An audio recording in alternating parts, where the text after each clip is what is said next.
ቻናላችንን ላይክ፣ ሼር፣ ኮሜንት ያርጋችሁ ከሐሙድ ቲዩብ ጋር ቤተሰብ ይሁኑ። የአፍሪካ ኩራት በሆነው ከኢትዮጵያ አየር መንገድ ሼባ ማይል ጋር ቴምር ሪል ስቴት አጋር በመሆን ልዩ ስጦታ አዘጋጅተን እየጠበቅኖት ነው። ታዲያ አዲስ ለሽያጭ ባወጣነው ሳር ቤት አደባባይ ከ30 በመቶ እስከ 35 በመቶ ልዩ የዋጋ ቅናሽ ጋር እንዲሁም በ20 በመቶ ቅድመ ክፍያ ባለ 1 መኝታ 69 ካሬ በ1.5 ሚሊዮን ብር፣ ባለ 2 መኝታ በ83 ካሬ በ1.9 ሚሊዮን ብር፣ ባለ 3 መኝታ 121 ካሬ በ2.7 ሚሊዮን ብር እንዲሁም በ900 ሺህ ብር ቅድመ ክፍያ የንግድ ቤት በፒያሳና በቡልጋሪያ መብራት ያገኛሉ። ለበለጠ መረጃ ዋትስአፕ እና በቴሌግራም ይደውሉልን። ቴምር ፕሮፐርቲስ የህልሙ ማረፊያ።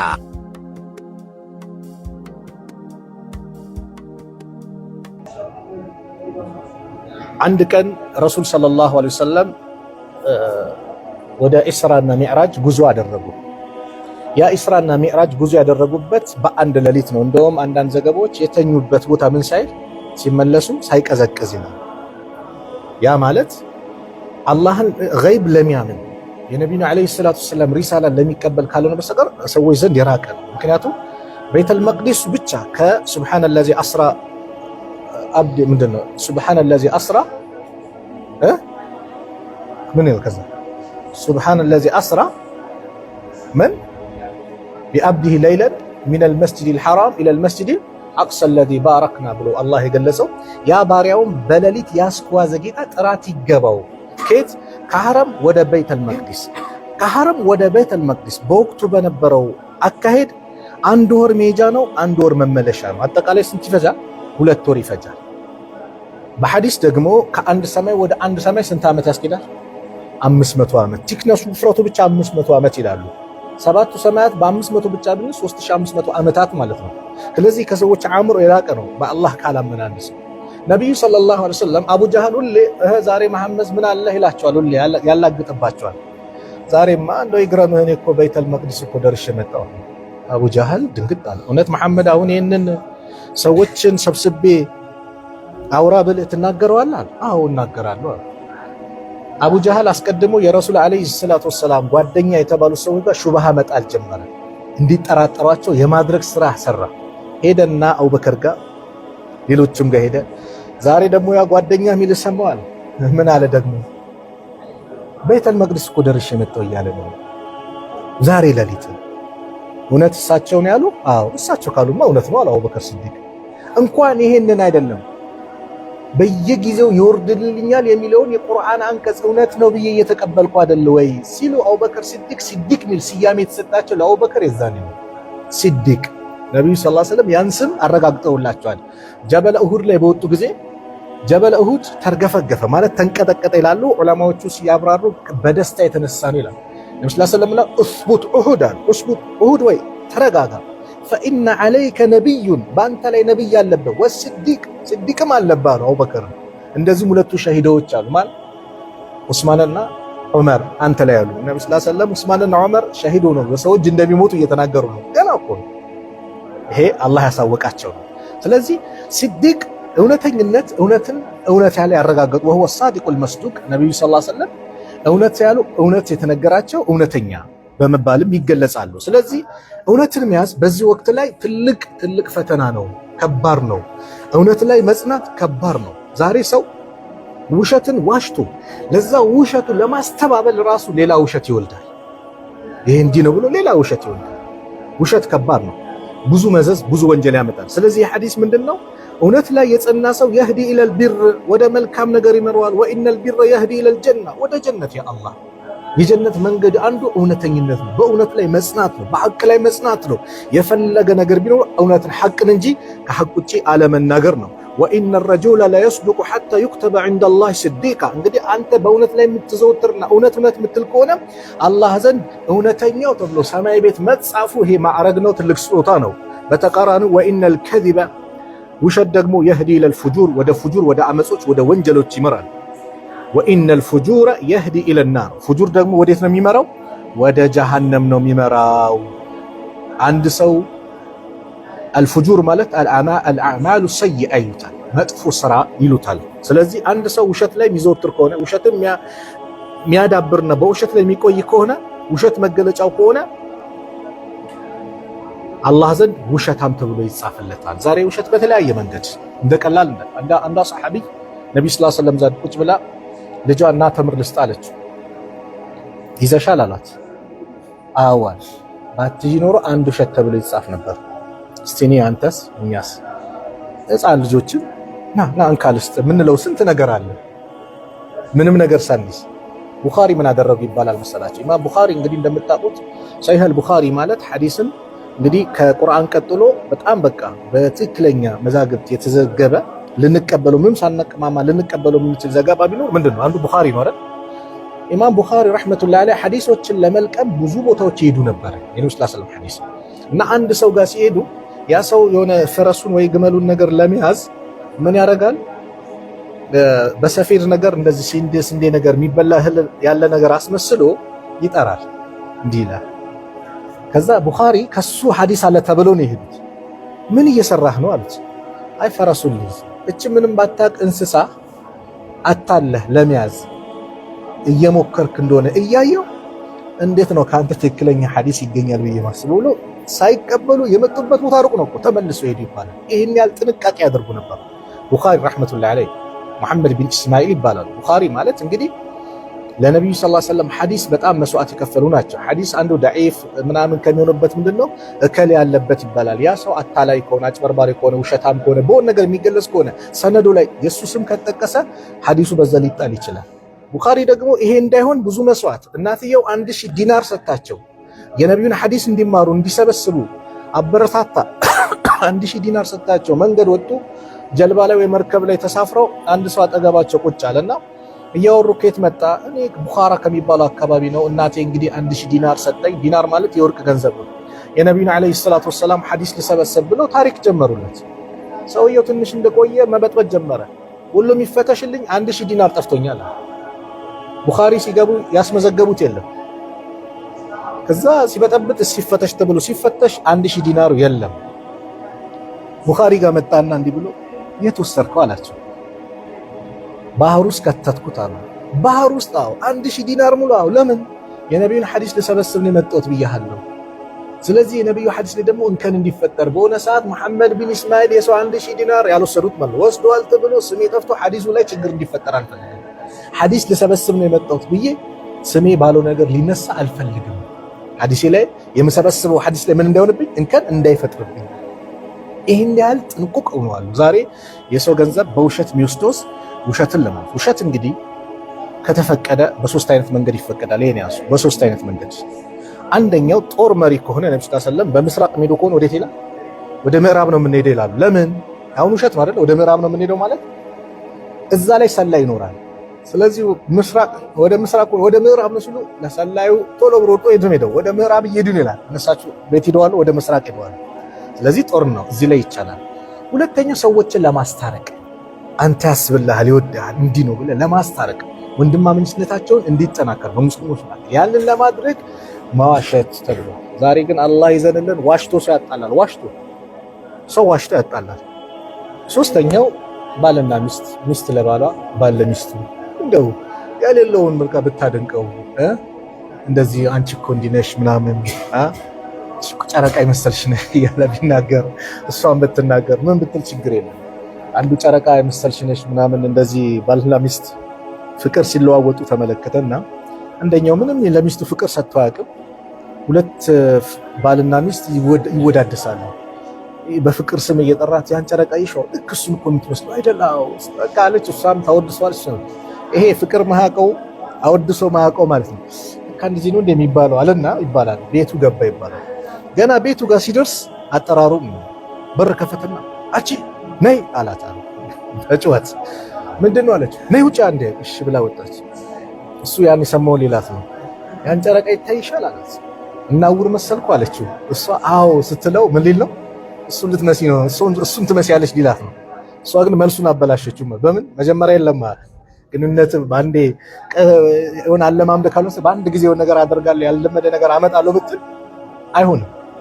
ያን ጨረቃ ይችላል። እሷ አዎ ብላ እሱ እንዲህ ሊላት ነው። እናውር መሰልኩ አለችው ይባላል። ለዚህም ባል ለሚስቱ ሚስት ለባሏ በዚህ መልኩ ቢወዳደሱ ችግር የለም ማለት ነው። ስለዚህ እውነተኝነት ወደ ጀነት፣ ውሸት ደግሞ ወደ ጀሃነም ይመራል ነው። አን አቢ ሙሐመድ አልሐሰን ብን ዓሊ ብን አቢ ጣሊብ አቢ ሙሐመድ ተብሎ ይጠራሉ። አልሐሰን ብን ዓሊ ሐሰን ብን ዓሊ የነቢዩ ሰለላሁ ዐለይሂ ወሰለም የልጅ ልጅ ማለት ነው። የፋጢማ ልጅ ነው አይደለ ሐሰን። ስለዚህ አቢ ሙሐመድ ተብሎ ይጠራል ማለት ሐሰን ኢብኑ ዓሊ ኢብኑ አቢ ጣሊብ ረዲየላሁ ዐንሁማ አላህ ስራቸውን ይወደድላቸው። ለማን ሐሰንም ዓሊይም ምን ስለሆኑ ሰሐቢይ ስለሆኑ ማለት ረዲየላሁ ዐንሁማ እንጂ ለአቢ ጣሊብ አይደለም። አቢ ጣሊብ ያው በኩፍር ነው የሞተው፣ ሽርክ ላይ እያለ ነው የሞተው። ግን አባትና ልጅ እዚህ ጋር ነው። ሐሰን አለ ዓሊይ አለ ረዲየላሁ ዐንሁማ ቃለ ሐሰን ይላሉ ሐፊዝቱ አፍዣለሁ አውቄያለሁ ሚን ረሱሊላሂ ሰለላሁ ዐለይሂ ወሰለም ከአላህ መልእክተኛ ከነቢዩ ሰለላሁ ዐለይሂ ወሰለም ዳዕ ተው አቁም ማ የሪቡከ የሚያጠራጥርን ነገር አቁም ኢላ ማ ላ የሪቡከ ወደ ማያጠራጥር ሂድ ዳዕ ማ የሪቡከ ኢላ ማ ላ የሪቡከ የሚያጠራጥርን ትተህ ወደ ማያጠራጥር ምን በል አመዝን ሂድ ፈኢነ ሲድቀ እውነተኝነት ርዕሳችን ይህ ነው ጡማዕኒነቱ መረጋጋት ነው እውነት ሁሌም ሰላም ነው እውነቱን ተናግሮ የመሸበት ማደር አለ አትፈራም በቃ ሰላም ነው እውነት ነው ያወራኸው ወልከዚበ ውሸት ደግሞ ሪበቱን ምንድነው ጥርጣሬ ነው ሁሌ ሸክ እንደው ታወቀብኝ ተነቃብኝ ነው የዋሸ ሰው ሁሌ በቃ ተጋለጥኩኝ ሰላም የለም እውነት ስለሆነ የተናገርከው ምንም ነገር ሰዎች ቢያስተባብን ቢሉም እውነት ነው አንተ ጋር ያለው እውነት የተናገረ ሰው ምንም የለበትም ጭንቀት የለበትም ውሸት ግን ታወቀብኝ ተነቃብኝ እንዲታለብኝ ብዙ ጭንቀት ነው ግን የመጀመሪያው ላይ ዳዕ ማ የሪቡከ ኢላ ማ ላ የሪቡከ የሚያጠራጥረን ትተህ ወደ ማያጠራጥረ ለምሳሌ ሸይጣን በሰላታችሁ ላይ እንከን ይፈጥርባቸዋል ሚል ሐዲስ አለ ነብዩ ሰለላሁ ዐለይሂ ወሰለም ለምሳሌ ፈስተሃል ሰላት ላይ መጣ ፈስተሃል ውዱ አጥፍታል ይላል አንተ የቂን የሆንከው የቱ ላይ ነው እርግጠኛ የሆንከው አይ አልፈሰውም ነው በዛው ወደ ማጠራጠር ላይ ሄደ ቀጥ ብለህ መሄድ ወይ እየሰገድክ ነው አራት ነው የሰገድኩት ሶስት ትላለህ አሁን ጥርጣሬዋ ስንት ናት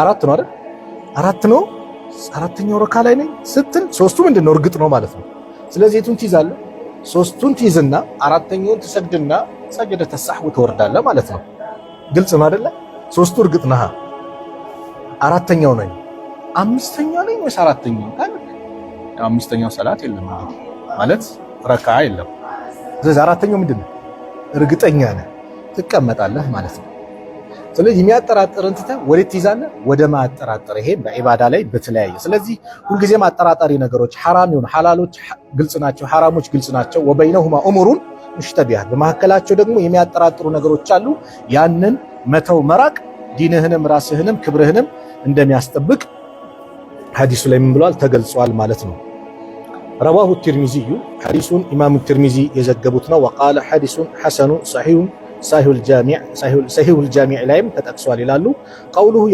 يريبوك የሚለው هو بفتح الياء ያዋን ፈትሐ አድርጎ يريبوك የብለን ማለት ነው ወደሚሃ እንደዚሁም ደግሞ ደሚሃ يريبوك ብለህም ታነበዋለህ ማለት ነው ደሚሃ ومعناه ደግሞ اترك ተው ማለት ነው ማ ተሽኩ في حله እዛ በተፈቀደልህ ነገር የሚያጠራጥርህ ነገር ተወው ወዕድል ኢላ ማ ተሽኩ ፊሂ ወደዛ ወደ ማጠራጥር ደግሞ ትክክል ወደሆነው ነገር ተጓዝ ማለት ነው ወዕድል ማለት እዛ ትክክል የሆነው አድል በሆነው ጉዳይ ላይ ኢላ ማ ተሽኩ ፊሂ ወደዛ ወደ ማትጠራጠርበት ነገር አመዝን ማለት ነው ዳዕ ማ የሪቡከ ኢላ ማ ላ የሪቡከ የሚለው ማለት ነው الحديث الثالث በዚህ ባብ ላይ ሶስተኛው ሐዲስ በኪታባችን ደግሞ 57ኛው أنا أبي سفيان صخر بن حرب أبي سفيان صخر بن حرب رضي الله عنه أبي سفيان ዛሬ መስለሙ በፊት እንግዲህ ሙስሊሙ ማህበረሰብ ለአቡ ሱፊያን የነበረው አመለካከት ሰሃቦቹም ከባድ ነበር ከሰለመ በኋላ አልእስላም የጅቡ ማቀብለው ነው አይደል ይሄን መጀመሪያ ማነሱ አሁንም ጭምር ለአቡ ሱፊያን መጥፎ አመለካከት ያለው ሰው ስላለ ነው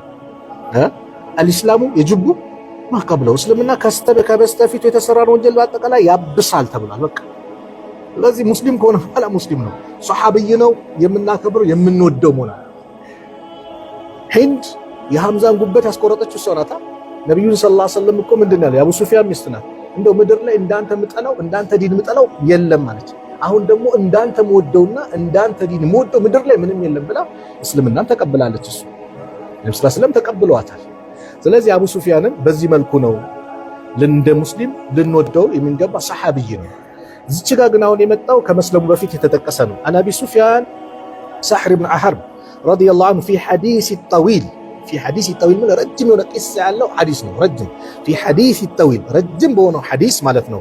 ፊ ቂሰቲ ሒረቅል በሒረቅል ቂሳ ላይ ማለት ነው። ሒረቅል እንግዲህ የሩም ንጉስ የነበረ ነው። ሒረቅል የሚባለው ማለት ነው። የዛ ጊዜ ብዙ ጊዜ ስማቸው ቀይሰር ተብሎ ይጠራል። ወህወ ቀይሰር የሩም ቀይሰር ተብሎ ከሀገራችን ላይ የሆነ ማዕረግ የሚሰጣቸዋል ምንድነው አጼ ምናምን ይባላል አይደል? አጼ ምናምን ተብሎ እንደሚጨምረው እዛ ቀይሰር ተብሎ ይጠራሉ። ግን ስሙ ሒረቅል ተብሎ የሚጠራው ንጉስ ነው። እና ፊ ቂሰቲ ሒረቅል በሒረቅል ቂሳ ላይ የተከሰተውን ነው እዚህ ጋር የሚያመጣልን።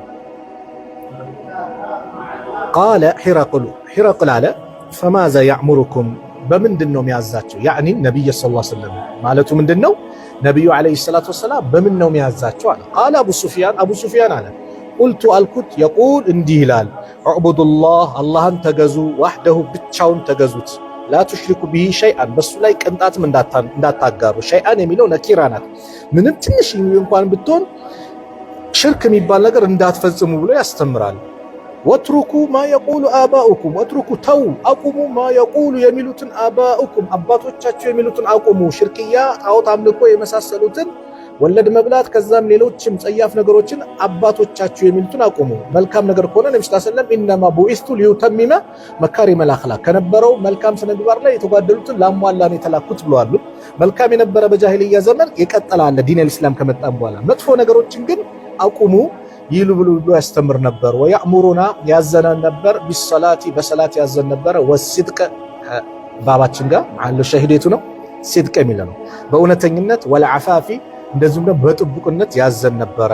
ወሲለቲ በዝምድና በመቀጠል ሙተፈቁን ዐለይህ የነብዩ ሰለላሁ ዐለይሂ ወሰለም እንግዲህ ገና በመካ ቆይታቸው ጭምር ተውሂድ በበላይነት ሰበኩ ይባል እንጂ ምኖች ነበሩ? አኽላቅ ነገሮች ነበሩ። ነጃሺ በአምስተኛው ዓመት ላይ ወደዚህ የመጣ ጊዜ ወይም በሰባተኛው ዓመት ላይ ማነው ጃዕፈር ኢብኑ አቢ ጣሊብ ወደዚህ የመጡ ጊዜ ምን ነበር? እኛ ዝሙተኞች ነበር፣ ዝምድና ምንቆጥር ነበር፣ ደካማ ገንዘብ ምንበላ ነበረ፣ ጣዖት ምናመልክ ነበረ። ይሄን አቁሙ አለን። ዝምድናን ቀጥሉ፣ ጸያፍ ነገር ዝሙት አቁሙ፣ የደካማ ገንዘብ አቁሙ፣ ወለድ አቁሙ አለን። እሺ አለን፣ ታዘዝ ነው አይደል? ስነ ምግባሮች ተቀላቅለዋል አሉ በወቅቱ ነበረ። በዋነኝነት ግን ምንድን ነበር? የተውሂድ ነበረ ጥሪ ነበረው እንጂ ሌላ ትምህርት አልነበረም አይደለም። ይሄም የአቡ ሱፊያን የሚያሳየው ይሄ ነው።